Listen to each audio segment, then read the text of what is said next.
Movie का start होता है एक ऐसे सीन को दिखाते हुए जिसमें आसमान से कुछ लोग गिर रहे होते हैं और उसमें टेन भी होता है। ये सब लोग पानी में गिरते हैं और जब टेन पानी से बाहर आता है तो उसके हाथ में गन होती है, जैसे ये लोग कोई वॉर लड़ने वाले हों। और फिर यहाँ से हमें सीन 28 साल यानी 28 इयर्स पहले का दिखाया जाता है। हम टेन को ही देखते हैं और उस बेटी की बर्थडे थी तो इस वजह से टेन उसके लिए काफी ज्यादा गिफ्ट लेकर आया था। तभी उसकी वाइफ उसे बताती है कि टेन के फादर का लेटर आया है अपनी ग्रैंड डॉटर यानी टेन की बेटी के लिए। तो टेन अपनी वाइफ से कहता है, मैंने आपको कितनी बार कहा कि मुझे उनके ग्रीटिंग्स की कोई जरूरत नहीं है और वो भूल जाएं कि उनकी कोई ग्रैंड डॉटर भी है। टेन एक बायोलॉजिस्ट होता है लेकिन आजकल वो टीचिंग कर रहा होता है जिसमें उसका ज्यादा इंटरेस्ट नहीं होता। तो वो किसी जॉब के इंटरव्यू के लिए जा रहा होता है जो रिसर्च रिलेटेड होती है, लेकिन वहाँ जाने से पहले ही उसे रिजेक्शन कॉल आ जाती है जिसकी वजह से वो काफी ज्यादा एग्रेसिव हो जाता है क्योंकि उसका दिल टूट चुका था। घर में वापस आता है और अपनी बेटी के साथ टीवी देखने लगता है जिस पर कोई फुटबॉल मैच लगा होता है। और तभी हम एक बहुत सरप्राइजिंग सीन देखते हैं कि स्टेडियम में एक एक्सप्लोजन होता है जिससे बहुत सारी लाइट बाहर आती है और साथ साथ कुछ लोग भी, उन लोगों ने आर्मी यूनिफॉर्म पहना होता है जैसे वो आर्मी के ही लोग हों। को लीड कर रही थी एक लड़की जिसका नाम था लेफ्टिनेंट हार्ट। वो काफी ज्यादा ब्रेव लग रही होती है। वो वहाँ के लोगों से बात करने लगती है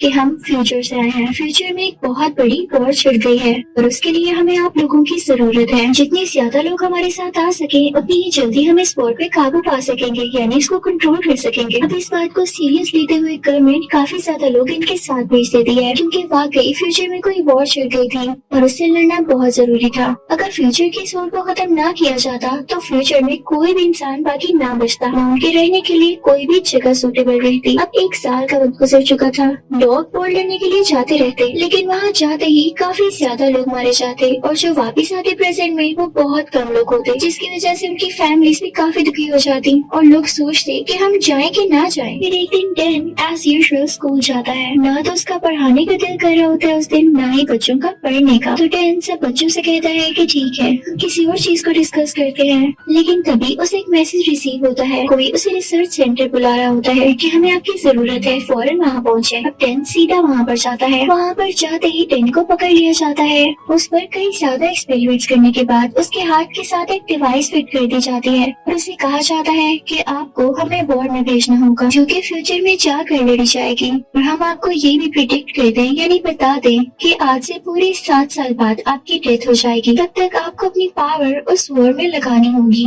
तो टेन उन सबसे कहता है, आप लोग कैसी बातें कर रहे हैं, मेरी डेथ हो जाएगी और फिर भी आप लोग मुझे वहाँ पर भेज रहे हैं। तो वो लोग कहते हैं इजी रहे, आपके हाथ में जो हमने डिवाइस फिट की है इसकी वजह से हम आपको लोकेट कर लेंगे। अब टेन के पास कोई चांस भी नहीं होता कि वो उस डिवाइस को अपने हाथ से अलग कर सके, यहाँ से भाग कर जा सके। उसे अब उस वॉर में जाना ही था। वो सीधा अपनी वाइफ के पास जाता है जो कि एक थेरेपिस्ट होती है और उन लोगों के साथ डील किया करती थी या उनकी थेरेपी किया करती थी जो जंग से लड़कर वापस आते थे प्रेजेंट में। जब टेन अपनी वाइफ को बताता है कि मुझे भी चूज किया गया है, अब मैं भी फ्यूचर में जाके वॉर लड़ूंगा, मुझे बताओ मैं क्या करूँ। तो उसकी वाइफ कहती है कि टेन क्या आप नहीं जानते वॉर में जाना किसी खतरे से खाली नहीं है, वो एक टॉर्चर है। और मैं जानती हूँ ना कि जब लोग फ्यूचर से वापस आते हैं तो उनकी हालत कैसी होती है। मैं उनसे डील करती हूँ, हालत मुझसे देखी नहीं जाती, मैं आपको जाने नहीं दे सकती। तो टेन कहता है कि मैं भी यही चाहता हूँ, हमारी एक छोटी सी बेटी है, मैं मरना नहीं चाहता। तो टेन की वाइफ कहती है तो हम यहाँ से भाग चलते हैं, किसी को खबर नहीं होगी। तो टेन कहता है कि नहीं हम भाग भी नहीं सकते, उन्होंने मेरे हाथ में एक ऐसी डिवाइस लगाई है जिससे वो मुझे कहीं पर भी लोकेट कर सकते हैं, चाहे मैं यहाँ हूँ या फ्यूचर में। तो टेन की वाइफ कहती है ये अजीब बात है लेकिन इसका सोल्यूशन है मेरे पास, आपके फादर इसको रिमूव कर सकते हैं। टेन कहता है कि मैं तुम्हें पहले भी बता चुका हूँ, मुझे अपने फादर की कोई हेल्प नहीं चाहिए। लेकिन टेन की वाइफ उसे समझाती है कि इसको निकलवाने के लिए तुम्हें उनकी मदद की जरूरत पड़ेगी।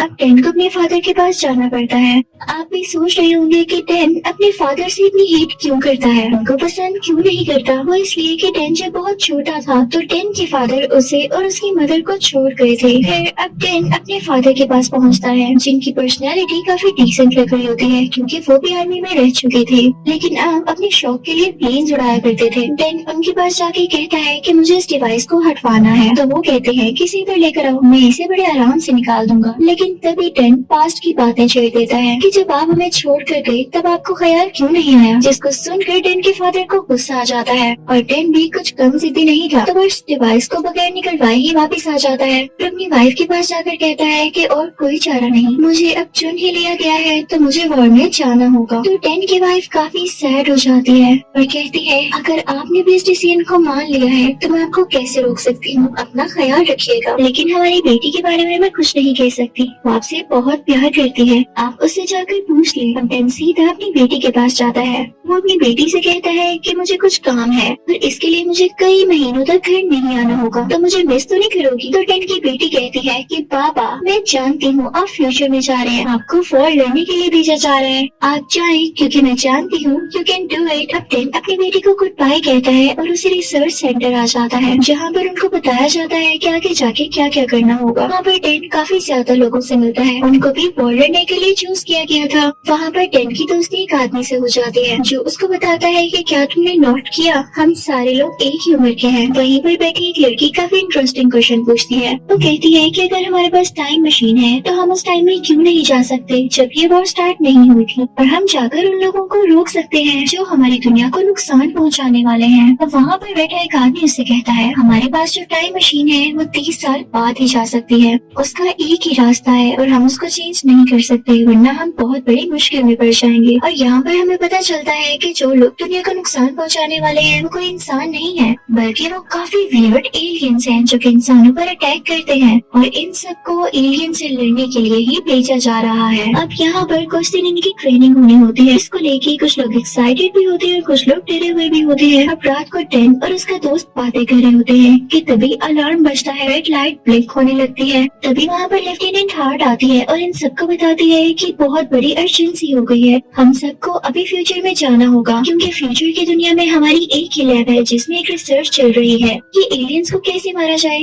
लेकिन उन्हीं एलियंस ने हमारी लैब पर अटैक कर दिया है और हमें जाकर उन्हें रोकना होगा। अब सब लोगों को एक जगह पर इकट्ठा किया जाता है और एक एक करके फ्यूचर में भेजा जाता है। जैसे ये लोग आसमान में पहुँचते हैं तो यहाँ के सिस्टम में कोई खराबी आ जाती है, यानी टाइम मशीन में सब लोग आसमान में ही रुक जाते हैं। इनको फ्यूचर की दुनिया में लैंड होना था लेकिन सारे लोग उस सिस्टम की खराबी की वजह से आसमान से नीचे गिरने लगते हैं। आप खुद सोचें जो इतनी ऊंचाई इतनी हाइट से नीचे गिरे उसका गिरते ही क्या हाल होगा। अब यहाँ पे हमें वही सीन दिखाया जाता है जो कि मूवी के स्टार्टिंग में हमने देखा कि टेन और उसके साथ कुछ लोग उस पानी में गिरते हैं जहाँ से टेन बाहर आया था। वो एक स्विमिंग पूल होता है। टेन और उसके साथ कुछ लोगों के अलावा बाकी सारे लोग उसी वक्त मारे जाते हैं। ये बुरी हुई और अब इन्हीं लोगों को उन एलियन से लड़ना होगा। पर एक कर्नल आती है जो कि फीमेल होती है, वो टेन को बाकी लोगों का लीडर बना देती है। उनसे कहती है कि पास ही लैब में कुछ लोग हैं, उनको जाकर बचाना होगा। अब जैसे ही टेन अपनी टीम को लेकर उस लैब में जाता है तो देखता है वहाँ के सब लोग मारे जा चुके हैं और उनको किसी और ने नहीं बल्कि एलियंस ने मारा है। टेन फौरन से उस कर्नल से कांटेक्ट करता है। वो बताता है कि सब लोग मारे जा चुके हैं, अब लैब में हमें क्या काम है। तो कर्नल कहती है कि लैब में कुछ इन्फॉर्मेशन है, वहाँ पर कुछ हार्ड ड्राइव्स होंगी जिन्हें तुम्हें लेकर आना है।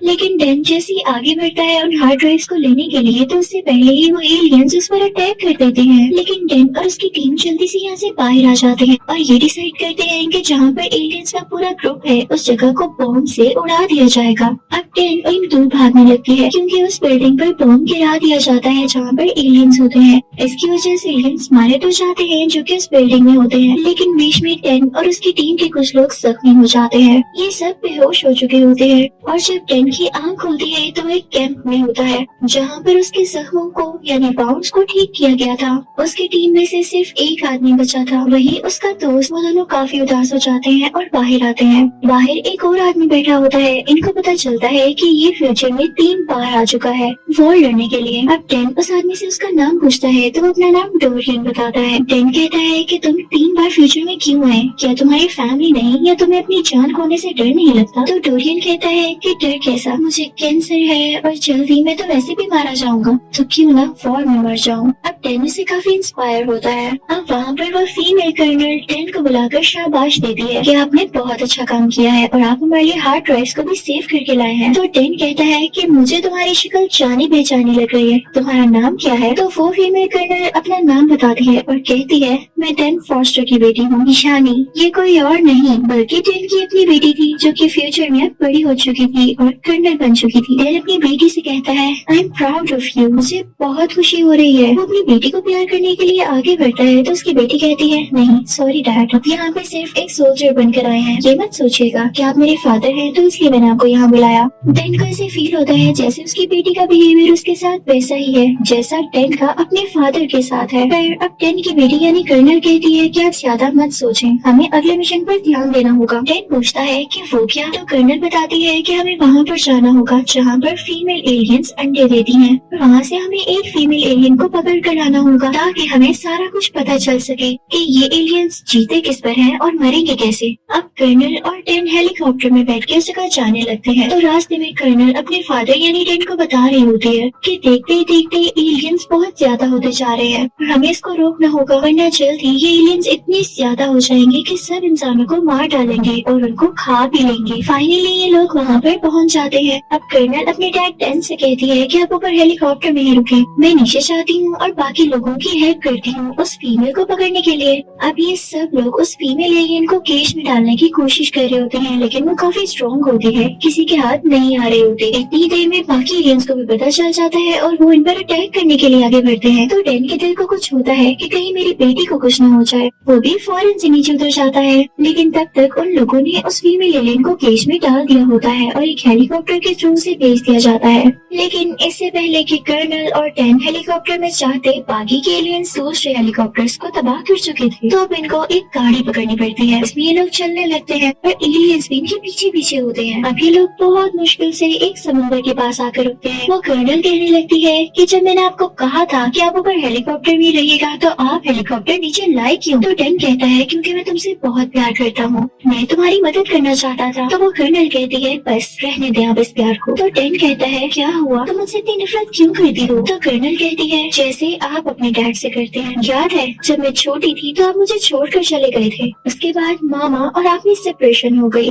और उसके कुछ ही साल बाद आपकी डेथ हो गई। मैंने आपके साथ क्या टाइम गुजारा। यहाँ पर वो दोनों काफी इमोशनल हो जाते हैं। लेकिन इस वक्त सिचुएशन काफी खराब होती है तो इन लोगों को अपने अगले मिशन को देखना था। ये लोग सीधा उस लैब की तरफ जाते हैं जहाँ पर उस फीमेल एलियन को कैद किया गया था और वहाँ जाते ही वो कर्नल उस फीमेल एलियन का ब्लड सैंपल लेती है ताकि कोई ऐसी चीज तैयार कर सके जिससे इन एलियंस को मारा जा सके।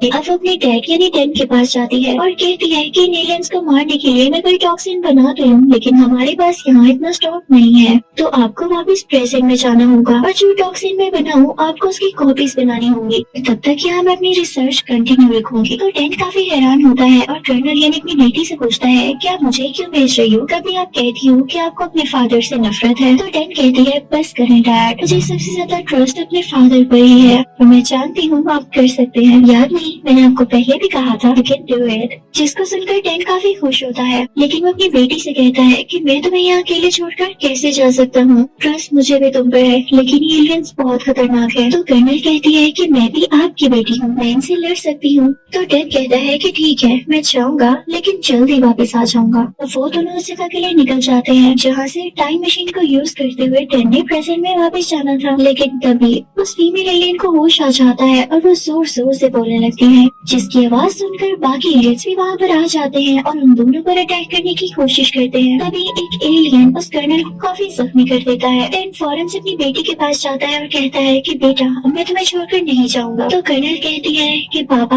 आपको जाना होगा और उन सब बातों के लिए मुझे माफ कर दें, मैं बस आपसे नाराज थी क्योंकि मैं आपसे बहुत प्यार करती थी लेकिन अब मुझे पता चल गया है कि आप क्यों गए। मैं आज भी आपसे उतना ही प्यार करती हूँ। इसी के साथ एक एलियन कर्नल को अपनी तरफ खींच लेता होता है। टेन अपनी बेटी को बचाने के लिए वहाँ जंप लगाता है, लेकिन तभी टाइम मशीन में होने की वजह से वो प्रेजेंट में आकर गिरता है और जब वो होश संभालता है तो काफी ज्यादा उदास होता है, क्योंकि उसे डर होता है कि कहीं एलियंस ने उसकी बेटी को मार न दिया हो। वहाँ पर देखता है कि उसका दोस्त भी वही है। तभी वो लेफ्टिनेंट हार्ट से कहता है कि फौरन से इस टॉक्सिन की कॉपीज बनाए, मुझे इसको फ्यूचर में लेकर जाना है। मेरी बेटी मेरा इंतजार कर रही होगी और मैं तो ये भी नहीं जानता कि वो जिंदा है या नहीं, लेकिन उसका ख्वाब था कि वो ये टॉक्सिन उन एलियंस पर यूज करे और उन्हें मार डाले। तो लेफ्टिनेंट कहती है कि नहीं, अब हम फ्यूचर में नहीं जा सकते, हमारी टाइम मशीन खराब हो चुकी है। जिसको सुन के टेन काफी उदास हो जाता है। वो सीधा अपने घर जाता है, अपनी वाइफ और बेटी से मिलता है और अपनी बेटी को बहुत प्यार करता है,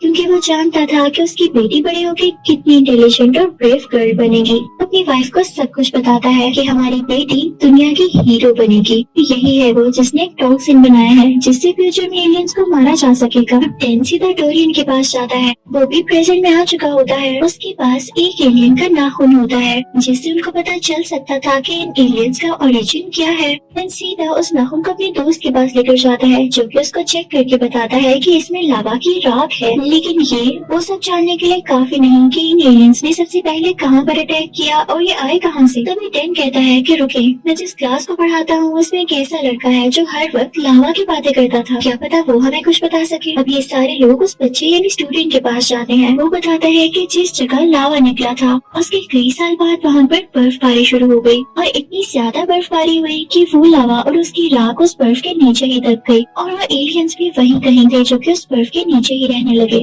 लेकिन फ्यूचर में जब सूरज की गर्म शुआओं से यानी सन रे से वो बर्फ पिघलना शुरू हुई तो वो एलियंस भी बाहर आ गए। उन्होंने इंसानों पर अटैक करना शुरू कर दिया। वो इंटेलिजेंट बच्चा इनको सारी लोकेशन भी समझाता है। अब इनको ये बात अच्छे से समझ आ चुकी थी। अब टेन अपने साथियों को लेकर स्पेशल फोर्सेस के पास जाता है और कहता है कि हमें उस जगह जाना है ताकि हम उन एलियंस को खत्म कर सके। तो वहाँ का हेड कहता है हरगिज़ नहीं, ये सिचुएशन पहले ही काफी खराब है, मैं तुम्हें कोई भी एक्सपेरिमेंट नहीं करने दे सकता।